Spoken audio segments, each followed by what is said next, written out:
the Smartphone Network. Welcome back to the news at 10. Now, we have some pictures that were sent into our Eyewitness portal. Let's share them with you now, shall we? First, we have this one from Ijegun in Lagos State, southwest Nigeria, where the road network is a source of concern to road users. Our Eyewitness reporter wants this attended to urgently. Next is this one from Ogun State, where our Eyewitness reporter claims the flood is as a result of the opening of the dam and is calling on the authorities to do something about it. And this is an image of an accident on the Ekpoma-Auchi Road in Edo State, south Nigeria, and it's our third picture. Our Eyewitness reporter wants road users to be more careful. And here's one which shows an overloaded vehicle in Port Harcourt, Rivers State. Our Eyewitness reporter wants the authorities to stop this act. Let's end with this one from the Federal Capital Territory, which shows this motorcyclist going against traffic. Our Eyewitness reporter wants the authorities to put more officials on the roads to curb such acts. Airtel, the Smartphone Network. Thanks a lot for all your pictures. We'd like some more, so do keep sending them in to us. Now, as part of the 2016 African Public Service Day celebration, 35 civil servants have been recognized by the state government for exemplary service. The workers, drawn from various departments of the Anambra State Civil Service, were given certificates of recognition. The Governor, Willie Obiano, also gave them the assurance that all salaries and statutory allowances will be paid promptly. The performance by this traffic warden is not for entertainment, but appreciation.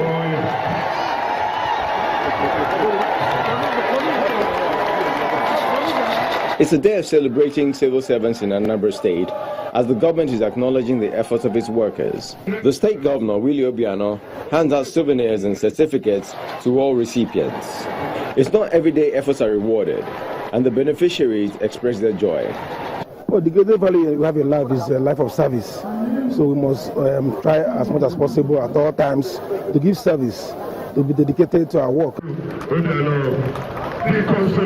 There appears to be more goodies in the bag, which the governor reveals to a rapturous response. When the head of service was speaking, he mentioned and reminded you about some of the things we've been able to do. Buses to eat your transportation, among other things he said. I want to reassure you that this year, by God's grace, your leave allowance and Christmas salary will be paid before Christmas.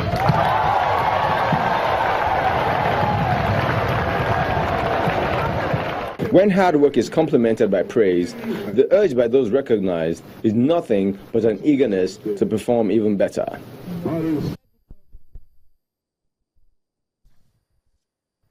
All right, now let's take a look at some business news for the day. Here's Melinda Akinlami.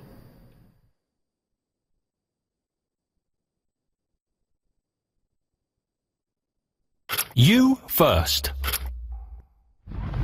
First Bank.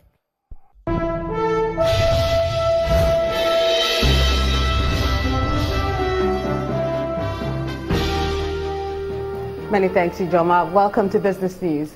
The federal government has been advised to use proper budgeting patterns to reform its policies on public fund management. This suggestion was made by the former Vice President of Nigeria, Atiku Abubakar, and the former Chief Executive of the Asset Management Company of Nigeria, Mr. Mustapha Chikeobi.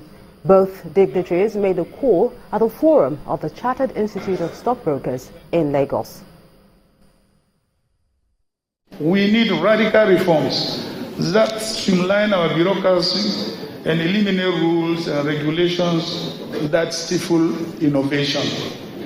We also need robust management processes that ensure that public money buys us better infrastructure, education outcomes, and healthcare. Above all else, we need to understand that our most valuable resource is not our oil. It is you people here. On the fiscal side, I believe the government should budget differently. There should be a budget for recurrent expenditure. And that budget must not allow for any borrowing. We must not borrow one kobo to pay salaries. If we can't pay salaries, then we must reduce the workforce. The second budget, which I call the capital budget, should allow up to 10% fiscal deficit, which will be about 5 trillion in today's GDP, for specific infrastructure projects. U.S. industrial giant General Electric plans to invest around $150 million in Nigeria by 2017 in a bid to boost the country's infrastructure. According to the company's Africa chief executive, Mr. Jay Ireland, who spoke at the Financial Times Africa Summit in London, the company is expected to invest in the oil and gas industry projects in the country. He said the investment is part of a plan to spend around $2 billion in Africa in the coming years. Financial markets across the country are closed to mark Nigeria's independence celebration. They will reopen tomorrow, that's October the 4th. Before the holiday, the financial markets ended with a largely bearish sentiment, while marginal gains were recorded in the equities market. Research analysts believe that the market's direction will be shaped by third quarter numbers this week, as yields in the local bond market tend to go higher. In the meantime, the central bank plans to auction 129.6 billion naira worth of treasury bills on Wednesday to reduce speculations against the naira at the foreign exchange market. And now let's check out those oil prices. They rose by about 1% on Monday following comments by Iran's leader, who is asking other oil producers to join OPEC in supporting the market.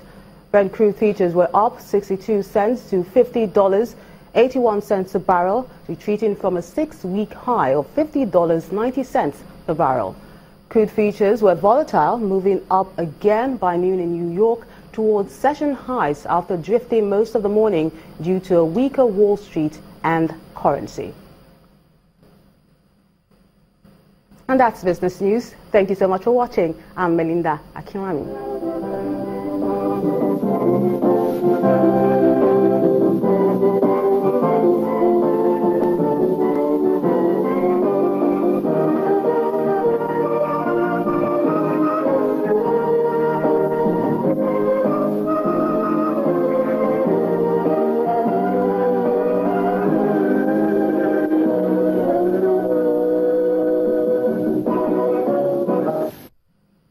The rest of the news at 10 continues with Ijoma.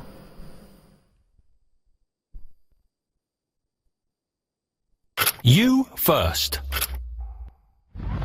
First Bank. Thanks a lot, Melinda. Now, the Household of God Church has joined the rest of the country to celebrate Nigeria at 56 with a special service. During the meeting, the senior pastor, Reverend Chris Okotie, asked Nigerians to shun partisanship and support the leadership as the country strives to restore its greatness. Our correspondent, Olu Phillips, reports.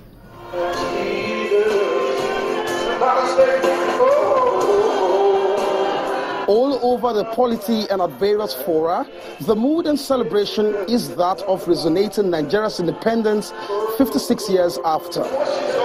Household of God Church joins in the euphoria to celebrate Nigeria with a special service.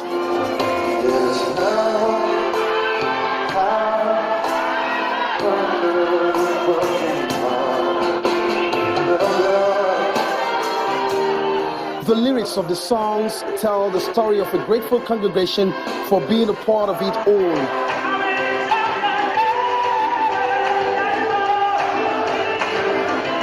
Nigeria is challenged, no doubt. Incidentally, the Holy Scriptures provide a pathway to recovery. Listen to Pastor Chris explain this from Genesis 12, 1 and 2. So we know that God is the author of nations. The emphasis in a country is on the land, whereas a nation is predicated on the people. And you know that God is more interested in people than anything else. Yes, sir. And until we migrate from being a country into a nation, we cannot attain greatness, because God said, I will make of you a great nation. And it must be by the divine instrumentality. Can you say amen? How about some fervent prayers for Nigeria?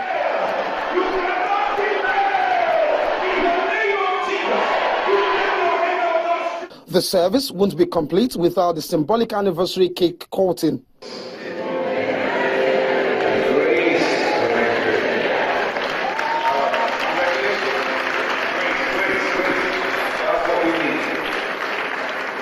Household believes it's got a governmental assignment and anointing. This is also conveyed in the passing words of the host.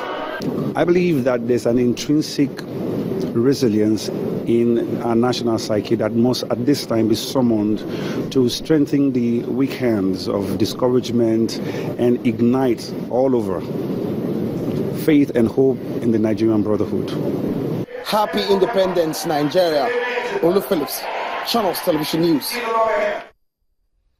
Now, the Delta State Governor, Ifeanyi Okowa, has inaugurated the 2016 cycle of his administration's job creation scheme. The scheme, which admitted about 1,000 people, is aimed at resolving the unemployment problem in the country. Speaking at the event, Governor Okowa says Delta State will continue to assist its teeming youth population to be self-reliant. You must be passionate about what you're doing. You must be committed to what you do. You've just had a 1 week here. After this 1 week, there are other programs. You go for the normal training. Depending on your program and depending on the kind of thing you decide to learn. You may have 1 month or more, after which you go for internship before you finally get started up in your business. And when you're started up, at that point in time, you are like being on your own. At that stage, it's between you and your God.